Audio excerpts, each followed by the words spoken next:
Keir Starmer's press conference this afternoon, and I'm going to play it so you've got a record of it, not just me wittering away, that the Conservatives operated an open borders experiment is a provocative framing statement on the net migration figures and their dramatic rise under recent governments. And Starmer's language today suggests deliberate policy failure rather than unintended consequence or bureaucratic incompetence, both of which are certainly possibilities. It raises the crucial and critical question: is Starmer accusing the Conservatives of lying or of mere ineptitude? The Reform UK approach is that the figures which are presented today that show a fall in net migration are fake, a 20% fall. That is fake, and Farage says that that's fake because the figures for last year have been tampered with as well. The question about incompetence or deceit is, I think, the most important one.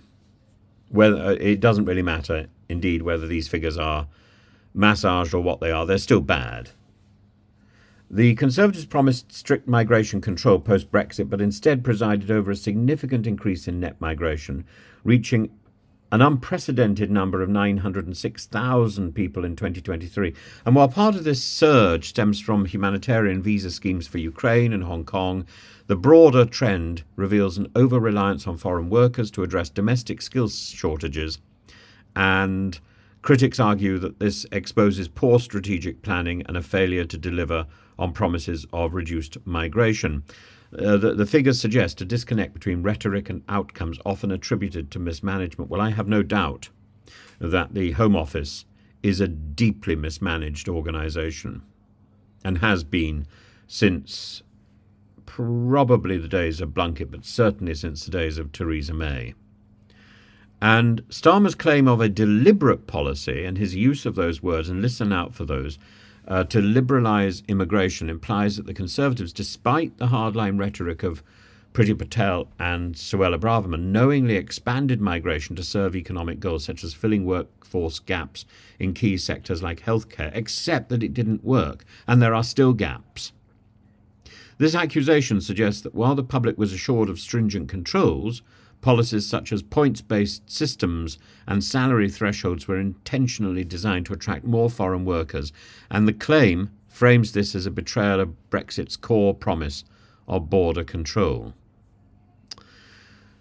The problem is, you've got this rhetoric and you've got the policy. Suella Braverman and Priti Patel consistently position themselves as champions of strict immigration controls, yet their tenure coincided with the surging numbers, undermining their credibility as Home Office ministers.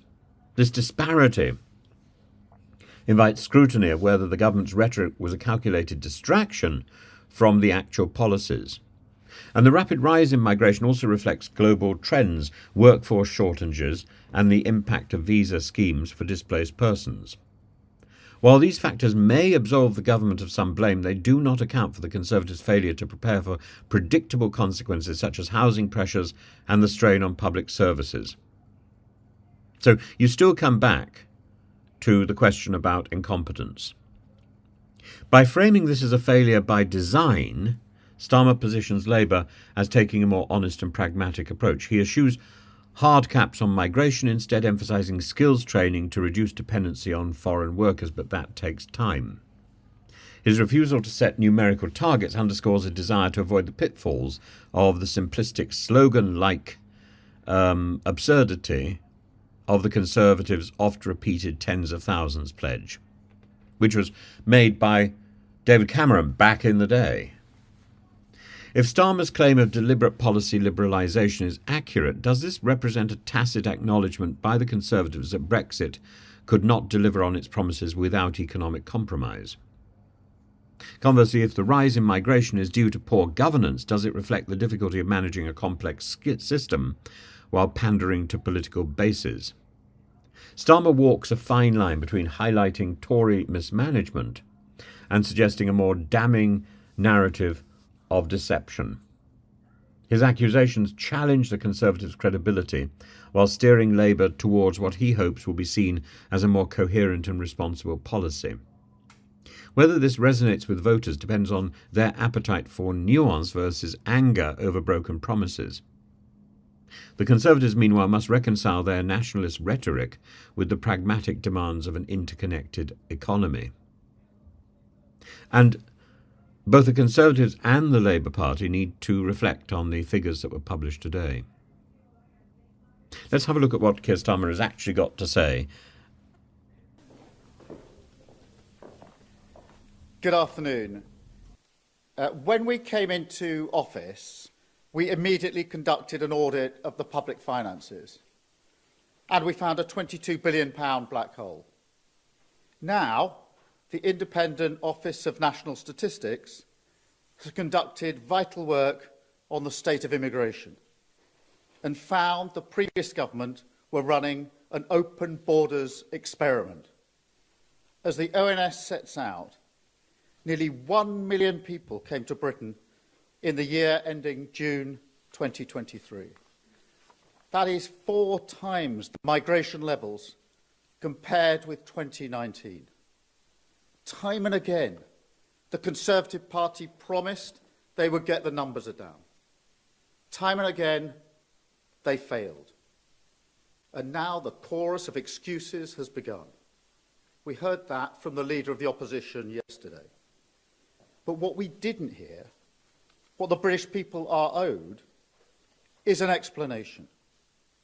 Because a failure on this scale isn't just bad luck, it isn't a global trend or taking your eye off the ball. No, this is a different order of failure. This happened by design, not accident. Policies were reformed deliberately to liberalise immigration. Brexit was used for that purpose, to turn Britain into a one-nation experiment in open borders.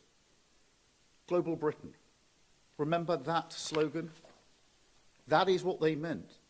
A policy with no support, and which they then pretended wasn't happening. And now they want to wave it away with a simple, "We got it wrong." Well, that's unforgivable. And mark my words, this government will turn the page. That begins in the economy, because you cannot separate this failure from their refusal to do the hard yards on skills, on welfare reform, on giving our young people opportunities, rather than the easy answers of looking overseas. Because clearly the vast majority of people who entered this country did so to plug gaps in our workforce, skill shortages across the country, which have left our economy hopelessly reliant on immigration. 2.8 million people out of work on long-term sickness, a problem ignored, left to fester. 1 in 8 young people not in employment or education or training. Sectors of our economy, like engineering, where apprenticeships have almost halved in the last decade, while visas have doubled. So we're taking a different approach. We will publish a white paper imminently, which sets out a plan to reduce immigration. The Migration Advisory Committee is already conducting a review. And where we find clear evidence of sectors that are over-reliant on immigration, we will reform the points-based system and make sure that applications for the relevant visa routes, whether it's the skilled worker route or the shortage occupation list, will now come with new expectations on training people here in our country. We will also crack down on any abuse of the visa routes. For far too long, we've been casual about malpractice in our labour market, which sends a clear signal overseas that we're a soft touch. Well, no more. Our rules will be enforced. Any employers who refuse to play ball, they'll be banned from hiring overseas labour. And I'm pleased to announce today a new security agreement between Iraq and the UK.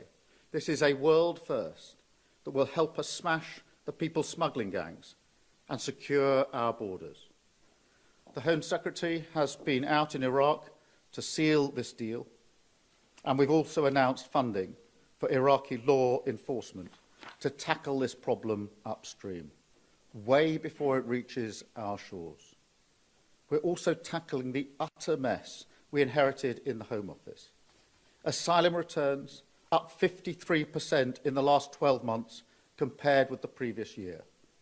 Total returns up 34% in the last year. And we will keep on going, because this is the work of change. And alongside the NHS and the economy, securing our borders is the issue that matters to working people. You know, what people want from politics is not unreasonable. They want order and security, borders that we control, an NHS that protects you, an economy that offers secure work and good opportunities, not just for a few at the top, but for everyone. Let me say directly to the people watching, where the last government failed you, this one will not. They drove immigration numbers up. We will get them down. They left the NHS flat on its face. We will get it standing tall again. They made you poorer. We will put more money in your pockets. It won't be quick or easy, but we are going to turn things around, not with gimmicks, but with graft. A government that will not rest until the foundations are fixed, borders are secure, and Britain is rebuilt. Thank you. I'll now take... So I think this will be debated over the next few days. I will think about it and I will come back to this tomorrow. But I think I think it's not at all as clear as Keir Starmer points out that the Conservatives were deceiving us. I think it's also not at all clear that the migration figures are exactly as presented. There's a lot of massage going into this, both politically and economically. And it's going to take a little bit of time to unravel that. I'd be very interested to know what you think. And I'd be very interested to know particularly what you think if you're prepared to leave the tribal loyalties behind. I would love to get a more in-depth understanding of this issue, and particularly how it affects students, how it affects farm labourers, how it affects the health service, and how it affects migration. Those are the areas where I think we have to look particularly. But there's also other smaller businesses which are now almost... They've now almost been run out of the possibility of employing foreign workers because the pay demand is too high.